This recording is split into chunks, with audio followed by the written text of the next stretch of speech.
प्रिय विद्यार्थियों, आज का हमारा विषय है पृथ्वी पर ऋतुएं, अलग अलग ऋतुएं होना, यानी ग्रीष्मकाल और शीतकाल।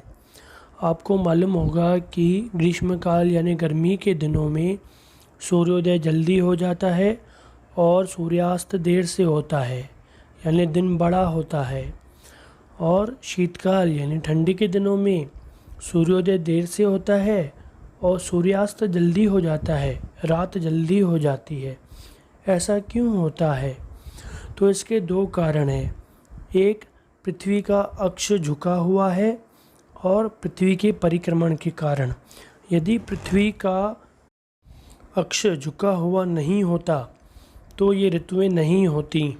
हमेशा किसी देश में, किसी पृथ्वी के एक भाग में वैसी ही ऋतु साल भर रहती थी। तो अभी हमें समझना है ये ऋतुएं कैसे होती हैं। तो अभी आपके सामने एक जो है चित्र है। इसमें आप देख सकते हो कि उत्तरी गोलार्ध जो है वह सूर्य की ओर झुका हुआ है। तो यह कब होता है? 22 मार्च से 23 सितंबर की कालावधि में उत्तरी गोलार्ध में, उत्तरी गोलार्ध जैसे भारत देश भी उत्तरी गोलार्ध में है, तो हमारे देश में और उत्तरी गोलार्ध में दिनमान यानी कि दिन का समय अधिक होता है, यानी दिन बड़ा होता है। इसलिए वहाँ उष्णता यानी गर्मी होती है। इसलिए इस समय उत्तरी गोलार्ध में ग्रीष्मकाल होता है।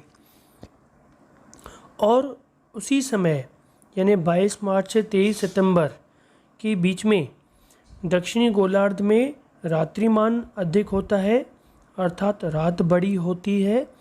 इसी कारण उस भाग में उष्णता कम होती है,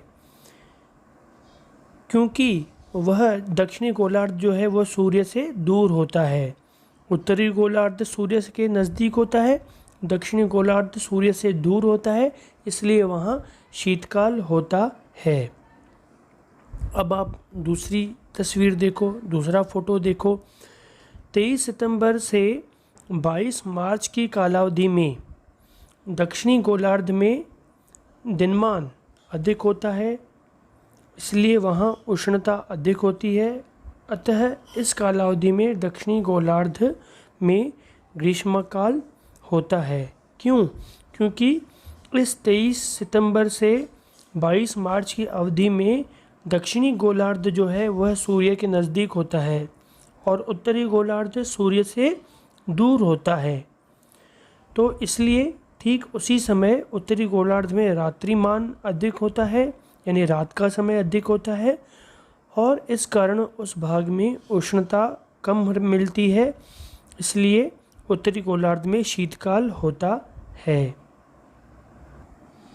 भारत में मुख्य रूप से ग्रीष्म ऋतु, वर्षा ऋतु और शीत ऋतु ये ऋतुएं मानी जाती हैं, किंतु इसके साथ साथ वर्ष भर में वसंत ऋतु और ग्रीष्म, वर्षा, शरद, हेमंत तथा शिशिर ये भी ऋतुएं मानी जाती हैं। हमारे देश में इन ऋतुओं से संबंधित अलग अलग पर्व और उत्सव भी मनाए जाते हैं। प्रिय विद्यार्थियों, हमारा दूसरा विषय है आज पूर्णिमा और अमावस्या।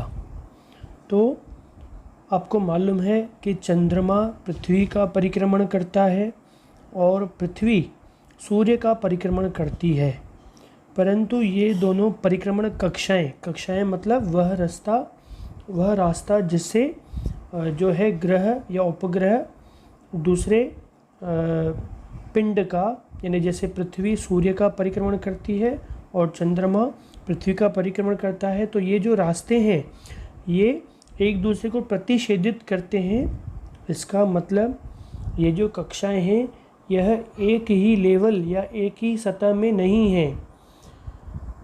पृथ्वी का जो परिक्रमण कक्षा है और चंद्रमा की जो परिक्रमण कक्षा है, इसमें एक कोण बनता है।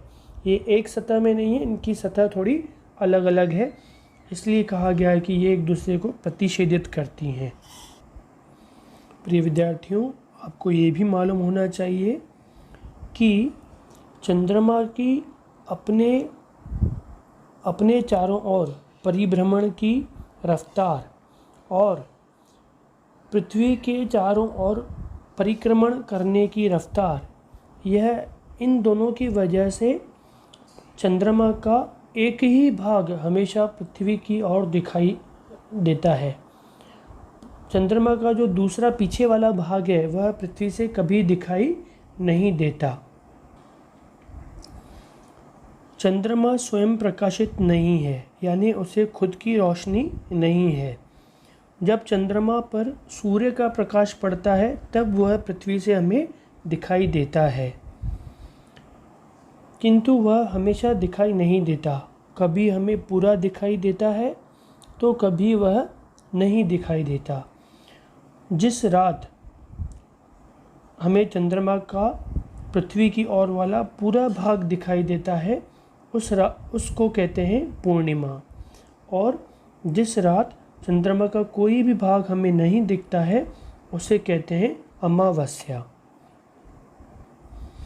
पूर्णिमा से अमावस्या तक चंद्रमा का पृथ्वी से दिखने वाला प्रकाशित भाग धीरे धीरे घटता जाता है और अमावस्या से पूर्णिमा तक वह पुनः धीरे धीरे बढ़ता जाता है। इसे ही हम चंद्रमा की कलाएं कहते हैं। अमावस्या से पूर्णिमा तक ये जो चंद्रमा का प्रकाशित भाग धीरे धीरे बढ़ता जाता है, तो इस स्थिति में आने के लिए चंद्रमा को 14 से 15 दिन लगते हैं। इस पखवाड़े यानी 14-15 दिनों को कहते हैं शुक्ल पक्ष। और पूर्णिमा के बाद चंद्रमा का पृथ्वी की ओर का प्रकाशित भाग धीरे धीरे घटने लगता है और इसे भी 14 से 15 दिनों का समय लगता है और इसके बाद अमावस्या आती है। इस पखवाड़े को, जिस पखवाड़े में प्रकाशित भाग धीरे धीरे कम होने लगता है, इसे कहते हैं कृष्ण पक्ष। जब चंद्रमा का जो है प्रकाशित भाग बढ़ता जाता है उसे शुक्ल पक्ष, और जब धीरे धीरे कम होता है उसे कहते हैं कृष्ण पक्ष। इस प्रकार एक अमावस्या से अगली अमावस्या की कालावधि को लगभग 28 से 30 दिन लगते हैं। एक अमावस्या से दूसरी अमावस्या या एक पूर्णिमा से दूसरी पूर्णिमा, इसको 28 से 30 दिन लगते हैं। इस कालावधि को चांद्रमास कहते हैं। अमावस्या से पूर्णिमा तक अथवा पूर्णिमा से अमावस्या तक के प्रत्येक दिन को चांद्रमास की तिथि कहते हैं।